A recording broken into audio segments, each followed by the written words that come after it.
और आज हम लोग चर्चा करेंगे दीर्घ उत्तरीय प्रश्न यानी कि जो लॉन्ग आंसर टाइप क्वेश्चंस होते हैं जो 5 मार्क्स के हैं। और आप सबको पता है कि एग्जाम में 6 क्वेश्चन लॉन्ग प्रिंट रहता है, लेकिन हम लोग को सॉल्व करना होता है किसी 4 प्रश्नों को। ये 15 क्वेश्चन की तैयारी अगर अच्छे से कर ली जाए तो चांसेस है कि आप 20 आउट ऑफ 20 स्कोर कर लेंगे जो लॉन्ग क्वेश्चन से रिलेटेड आपकी तैयारी रहे। और चांसेस है, मैं बार बार बोल रहा हूँ कि चांसेस है इन प्रश्नों में से प्रश्न एग्जाम में छपेंगे ही, इसलिए आप इसकी तैयारी करके रखिएगा। हम अभी के छात्रों से कहना चाहेंगे कि बहुत ज़्यादा कल्पित माध्य विधि और प्रविचलन विधि तो हम लोग पढ़ते हैं, अच्छा है, मेथड भी आसान है, लेकिन अभी वैसे बच्चे जो काफ़ी कम पढ़ पाए हैं उनके लिए सिर्फ हम यूज़ करना चाहेंगे प्रत्यक्ष विधि, जिसको हम लोग बोलते हैं डायरेक्ट मेथड। अब आप कल्पना करिए कि अगर इन 2 प्रश्नों में से अगर क्वेश्चन एग्जाम में आता है तो आपका 5 मार्क्स यहाँ स्कोर हो गया, और बहुत ज़्यादा चांसेस है इस प्रमेय का कि एग्जाम में आ सकता है, तो 5 मार्क्स यहाँ बहुत ज़्यादा चांसेस है। मैंने बहुत सारा एनालिसिस किया और उसके बाद इन प्रश्नों को सेलेक्ट किया है कि हो सकता है ये प्रश्न एग्जाम में छपे।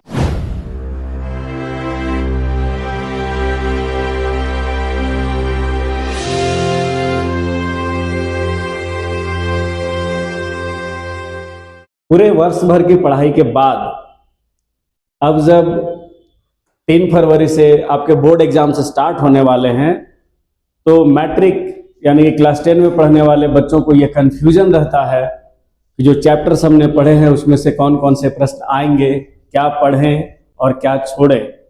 कम समय में रिवीजन करना और एग्जाम को दिमाग में रखकर तैयारी करना यह बहुत ज़्यादा जरूरी बात है। तो आज हम आप लोगों के लिए कुछ वैसे प्रश्न लेकर आए हैं जिनकी संभावना है कि ये एग्जाम में प्रश्न आ सकते हैं। और आज हम लोग चर्चा करेंगे दीर्घ उत्तरीय प्रश्न यानी कि जो लॉन्ग आंसर टाइप क्वेश्चंस होते हैं जो 5 मार्क्स के हैं। और आप सबको पता है कि एग्जाम में 6 क्वेश्चन लॉन्ग प्रिंट रहता है, लेकिन हम लोग को सॉल्व करना होता है किसी 4 प्रश्नों को। पहले हम चैप्टर्स की बात करें तो वे 6 चैप्टर्स कौन कौन से हैं। जैसे क्वेश्चन नंबर 47, इसमें एक क्वेश्चन आता है द्विघात समीकरण से। आप लोग सबको पता होगा कि द्विघात समीकरण दिया है, उसमें से विविक्त कर ज्ञात कीजिए, मूलों की प्रकृति बताइए, और अगर मूलों का अस्तित्व है तो मूल को ज्ञात कीजिए। नेक्स्ट, त्रिभुज। पहले की सिलेबस की बात करें तो काफी अधिक था, अभी सिलेबस थोड़ा कम हुआ है और चांसेस है कि हम लोग एक आधारभूत अनुपातिकता प्रमेय की बात करते हैं, थेल्स प्रमेय, जिससे प्रश्न 2025 में पूछा जा चुका है। तो समरूपता पर आधारित बेसिक प्रॉपर्टी थ्योरम से रिलेट किया हुआ क्वेश्चन ही आने की संभावना है। त्रिभुज में हम लोग बात करेंगे कि कौन सा क्वेश्चन आ सकता है। अगला चैप्टर है ट्रिगोनोमेट्री।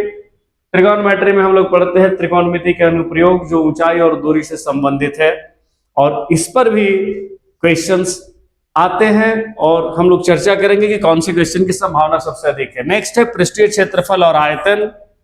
उसके बाद है माध्य, माध्यक और बहुलक। अगर हम इन 6 में से बात करें कि सर मोस्ट प्रोबेबल क्वेश्चन कौन सा सेलेक्ट करना चाहिए जो एग्जाम में काफी आसानी से हल की जा सकती है और जिससे हम लोग मार्क्स ऑब्टेन कर सकते हैं, तो सजेशन ये रहता है कि क्वेश्चंस बच्चे अगर ट्राई करें, जो इंटेलिजेंट है वो तो काफी अच्छे हैं, सारे क्वेश्चन उनका पूरा बुक कवर रहता है, वो 100 आउट ऑफ 100 भी स्कोर करते हैं, 80 तो उनको रिटर्न में मिल जाता है, बाकी स्कूल का मार्क्स जो रहता है। लेकिन वैसे बच्चे जिनके पास अभी समय कम है, जिन्होंने काफी अच्छे से पढ़ाई नहीं की है, फिर भी अगर वो अच्छा मार्क्स स्कोर करना चाहते हैं, तो मैं उनके लिए स्पेशली कहना चाहूंगा कि कुछ चैप्टर्स को सेलेक्ट करिए और उससे रिलेटेड कुछ क्वेश्चंस को सॉल्व करिए और कोशिश करिए कि एग्जाम में आप मैक्सिमम क्वेश्चन हल करके आ सके। जैसे द्विघात समीकरण से अगर हम लोग एक क्वेश्चन अटेम्प्ट कर ले, बिल्कुल, तो ये हम लोग कर सकते हैं। एक थ्योरम को अगर आप याद कर सकते हो समझकर, अगर आप में लिखने की कैपेबिलिटी है, आपका मेमोरी ठीक है, तो ज्यादा से ज्यादा 2 थ्योरम हम लोग याद कर लेंगे और कोशिश करेंगे, देखेंगे कि शायद वो एग्जाम में आ जाए। तो यहां से एक क्वेश्चन हम लोग ले लेते हैं। बहुत सारे बच्चों को ट्रिगोनोमेट्री या पृष्ठीय क्षेत्रफल आयतन ये थोड़ा टफ लगता है, लेकिन हम लोग इस पर भी चर्चा करेंगे। उससे आगे हम लोग बढ़कर चलते हैं तो माध्य, माध्यक और बहुलक, जैसा कि पिछले साल के क्वेश्चन में था, 2 प्रश्न आए थे, तो उन 2 प्रश्नों में से माध्यक और बहुलक हम लोग चर्चा करेंगे, माध्य की भी और एक माध्यक और बहुलक की भी।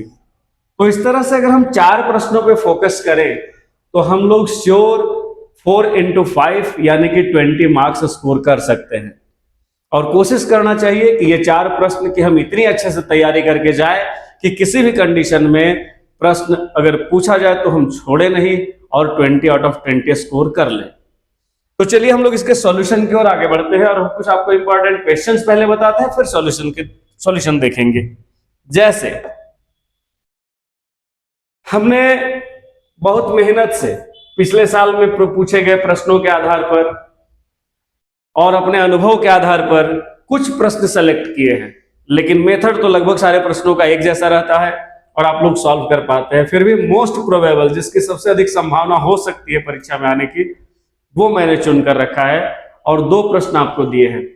प्रश्न 1 है द्विघात समीकरण 3x² - 5x + 2 = 0 के मूल यदि उनका अस्तित्व हो तो द्विघाती सूत्र का उपयोग करके ज्ञात कीजिए।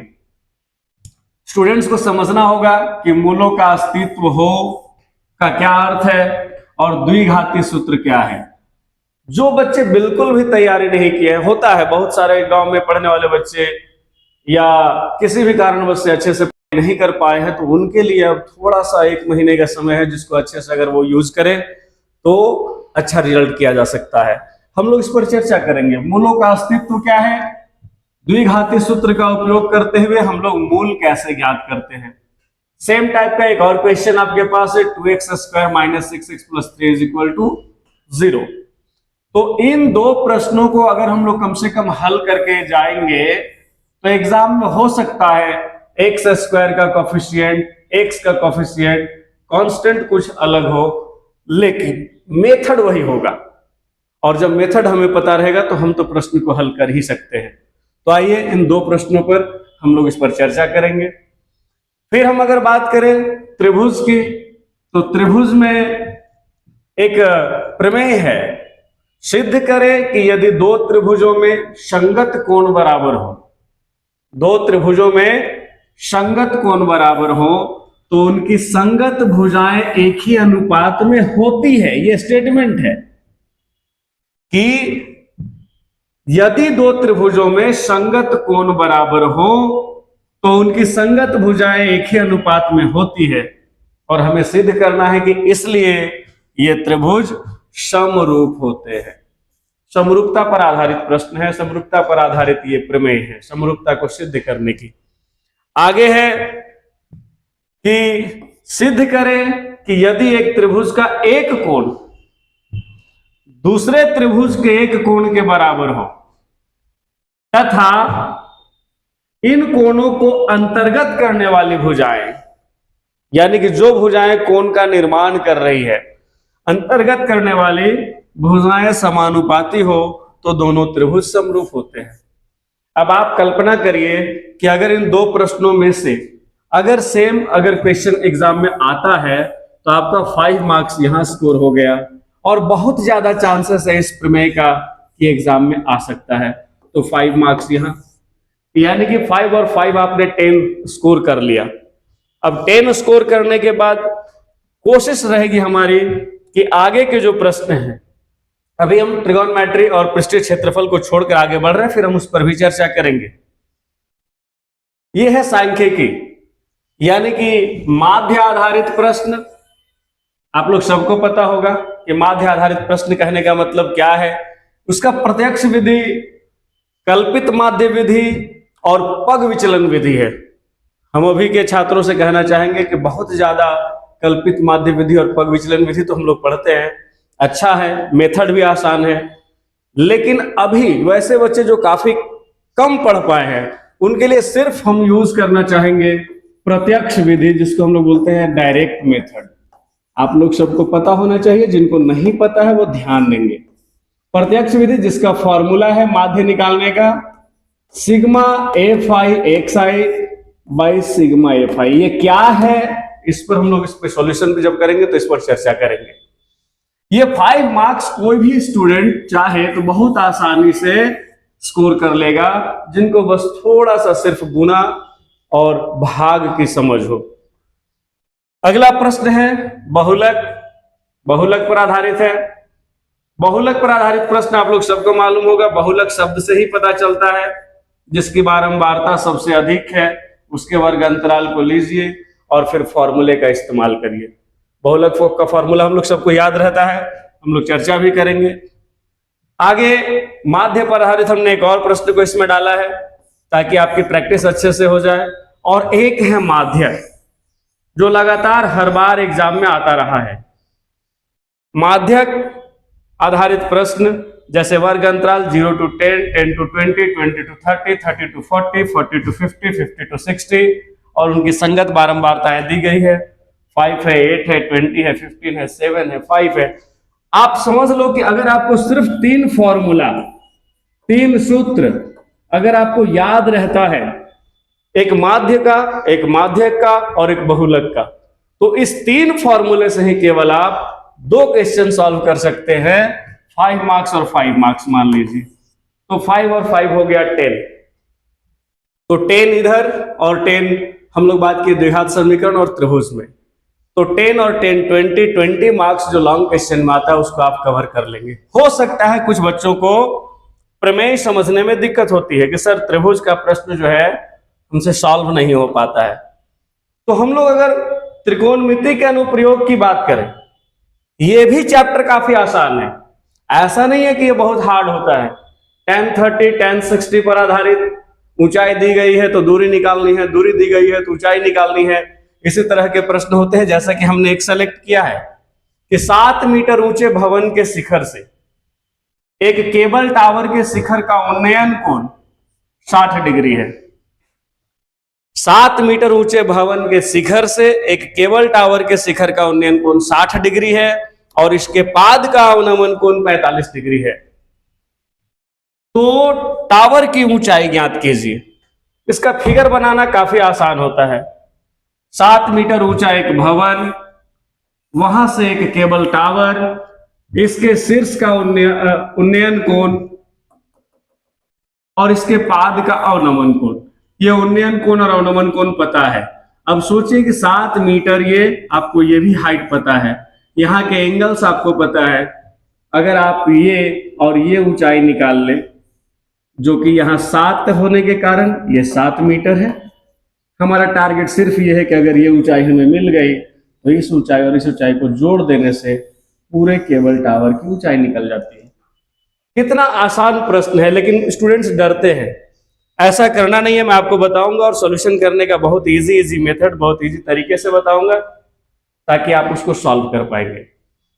नेक्स्ट है एक 80 मीटर चौड़ी सड़क के दोनों ओर, एक 80 मीटर चौड़ी सड़क के दोनों ओर आमने सामने समान लंबाई वाले 2 खंभे लगे हुए हैं। इन दोनों खंभों के बीच सड़क के एक बिंदु से खंभों के शिखर का उन्नयन कोण क्रमशः 60 डिग्री और 30 डिग्री है। खंभे की ऊंचाई और खंभों से बिंदु की दूरी ज्ञात कीजिए। बहुत ज्यादा चांसेस है, मैंने बहुत सारा एनालिसिस किया और उसके बाद इन प्रश्नों को सेलेक्ट किया है कि हो सकता है ये प्रश्न एग्जाम में छपे। अगला प्रश्न है, एक बार ये प्रश्न आया है अभी तक एग्जाम में कि आंधी आने से एक पेड़ टूट जाता है और टूटा हुआ भाग इस तरह मुड़ जाता है कि पेड़ का शिखर जमीन को छूने लगता है और इसके साथ 30 डिग्री का कोण बनाता है। पेड़ के पाद बिंदु की दूरी जहां पेड़ का शिखर जमीन को छूता है 8 मीटर है, तो पेड़ की ऊंचाई ज्ञात कीजिए।